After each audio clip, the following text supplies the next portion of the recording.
reason that the saucers came here so much in the early 50s was two reasons. And this particular craft, as you see here, is their Model T4. The only reason they came back with that during these times and these years in between is because these crafts are the ones that are reported within our ancient text. If you look at the Ezekiel, he reports the wheel within the wheel. But basically, if you're standing underneath this craft looking up, they are counter-rotating rings on this flange, which is part of the pro-gravity system. The flange here also rotates, and the one on top of it rotates. So there is a gyroscopic effect, like a top. It is said that if you could spin a top fast enough to the opposite rotation of the Earth, a gyro, it would then start to nullify gravity and throw itself out into space. And using the same principle, they use pro-gravity, pro-matter, nothing anti. They don't fight against the power of nature. So these crafts came then because in our ancient scripture, that's what was described.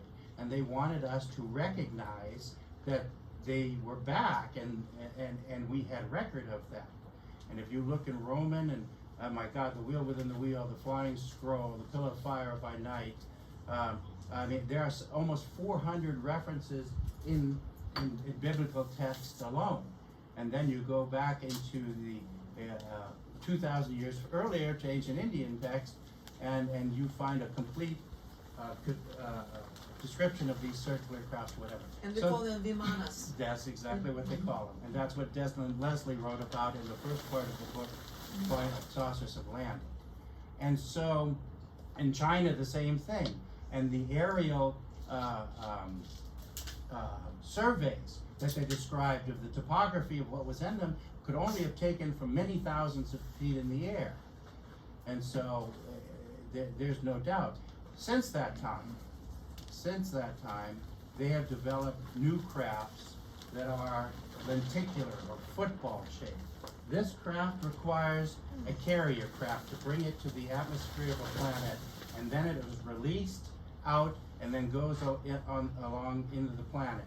This does not travel between planets. It's not designed for that. But the lenticular craft is now an upgrade of this and is able to take its crew between planets without the need of a carrier craft. Yeah. How did George communicate with the spacecraft? For instance, when he set up the meeting with the president and things like that? He was friends with them. But to set it up, there's no cell phones or... No, they were here. They came to the property. Did he telepathically? Well, no, I mean, he used telepathy to a great extent, but he was highly trained in its usage. And the problem with telepathy is the vast majority of us are not. And so we would easily misinterpret a message because we are not quite yet to that state. And so, but how, George, they came here. Like I told you, the one that flew right here at treetop level and dropped the package, after that, they would visit him often. And he them. And so when that meeting was arranged, what happens is there are a number of space people that come here, like I told you before with the scientists, that work amongst us like a Peace Corps system. And they come for a couple of years of service. They live amongst us and work amongst us and interact with us, and try to provide positive assistance where and if they can. So for instance, in Washington, we knew one that worked in the White House under the Kennedy administration. There was one at the State Department. There was one that worked as the forester outside the White House. Right across the street is Lafayette Park. Mom and I would walk through there often when we went to the Mayflower to visit Dad. And there was one of them that was a park ranger there, and we met and talked several times. So basically, there are advocates within our structure, and so they made the contact. And then that contact was made to the next one. So for instance, when George got the Papal Gold Medal of Honor for delivering that sealed message, he took to Pope John the 23rd in June of 31st of 63. There was one of those representatives who also worked in the Vatican, and so he was alerted that to notify the Pope that George was coming with the sealed message.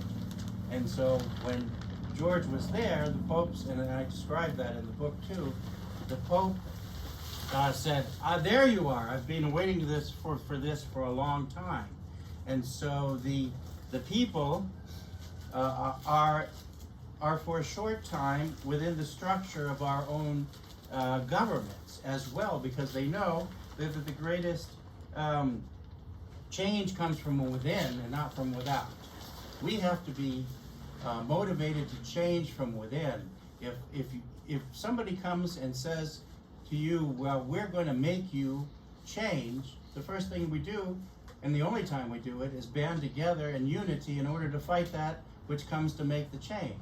But when the change comes within our own structure, then it has a greater affluence. Here's the gold medal from the Pope that I carry along as well. And the funny thing is, George carried it in his pocket, and Desmond Leslie was with him, and George was trying to find something in his pocket, and he was emptying his pocket out, and he pulls this out, and it also has a cover to it that has the papal seal. You can hardly see that anymore, but inside it says George Adamski and blah blah blah was written in there by the Pope. And this was a private meeting. This wasn't through the front entrance of the Vatican. It has nothing to do with the cardinals and the bishops and everybody else. This was directly to that particular representative, because he knew as well. So they are, I don't like the word agents, but they are representatives all over the place, and those rotate.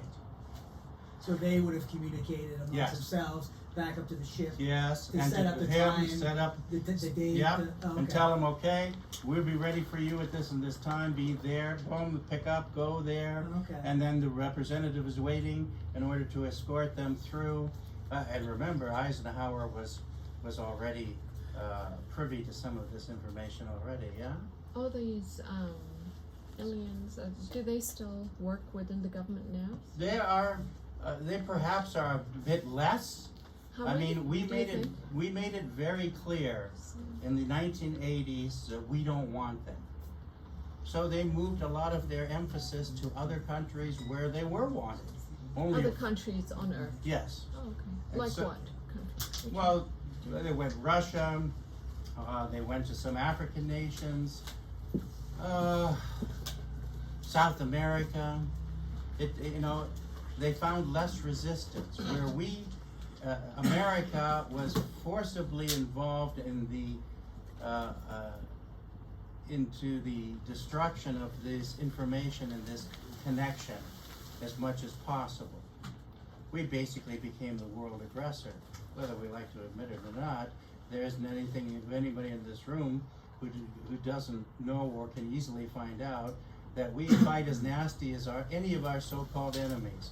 We have assassinated leaders of foreign countries, even if they were democratically elected. We know Allende and in Chile, I believe it was, and other places. And so we create a great amount of disruption if we can get away with it.